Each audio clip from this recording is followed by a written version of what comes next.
Even though we've got lots of time to garden at the moment, there are still lots of problems coming up. So plenty of things for me to answer in this edition of Ask David. So the first person this week is Jackie, and she's got in contact about her camellias. She says that she's had them about 3 years and they're growing very well. She has one planted in the garden, one planted in a pot, but neither of them have produced very much in the way of flower. She says she has actually fed the plants, but wonders whether there's anything else she can do to encourage them to be more floriferous.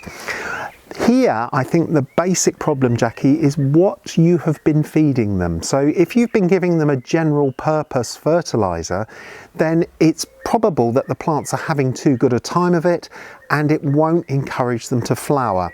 If on the other hand you've been feeding with a high potash feed, and that can be anything really from a liquid tomato fertiliser to a little sulphate of potash, be careful not too much, then that will have encouraged them to start to flower. And if they haven't flowered yet, then I think it's just a matter of patience. But ordinarily I wouldn't suggest feeding your camellias really at all until they get into this cycle of flowering. What I would suggest is that you give them a quick prune over in July, so wait until the beginning of July and then reduce all the vigorous new shoots that they've made during the spring and early summer, cut them back by about 1/2 to 2/3 their length to encourage them to produce denser side shoots that hopefully will start to carry flowers in future years. But I think here it's just a matter of being just a little bit more patient.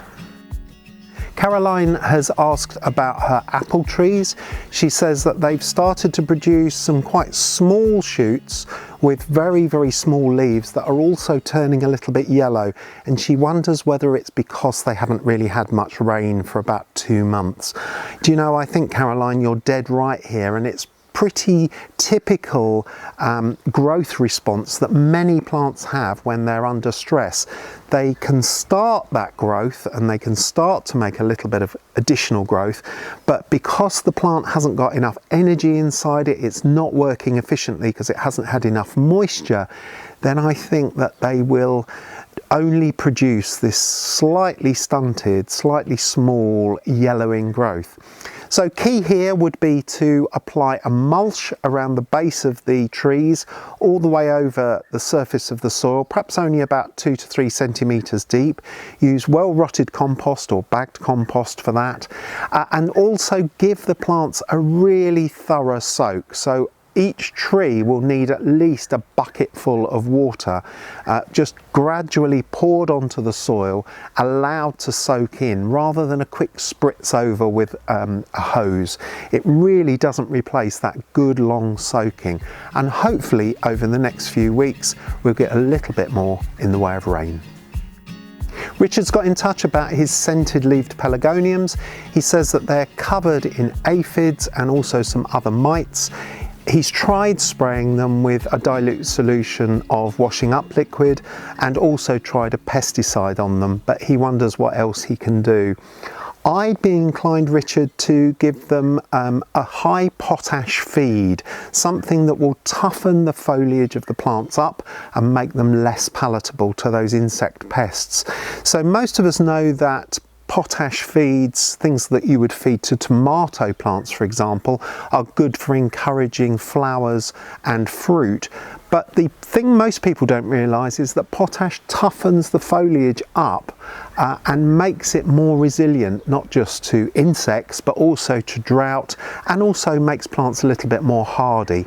So I would apply a liquid tomato fertiliser at the application rate that it suggests on the bottle, dilute it down and water it on. You can also spray it onto the leaves if you've got a clean handheld sprayer that hasn't been used for a weed killer. And apply that over the next few months, probably 2 or 3 applications over the next couple of months, and I think you'll find that will cure the problem.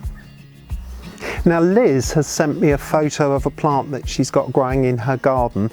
She says she's recently moved into a cottage and she's found this plant growing in a semi-shaded position, and she wonders what it is. Well, it's a cut-leafed form of the common elderflower. So it's something called Sambucus nigra laciniata, and it's a very, very beautiful plant.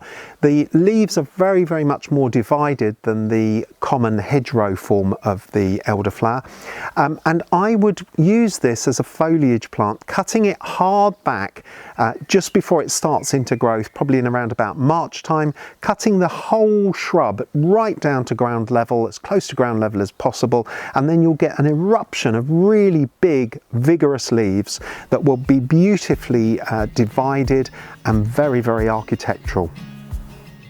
And lastly this week, Keith has got in touch.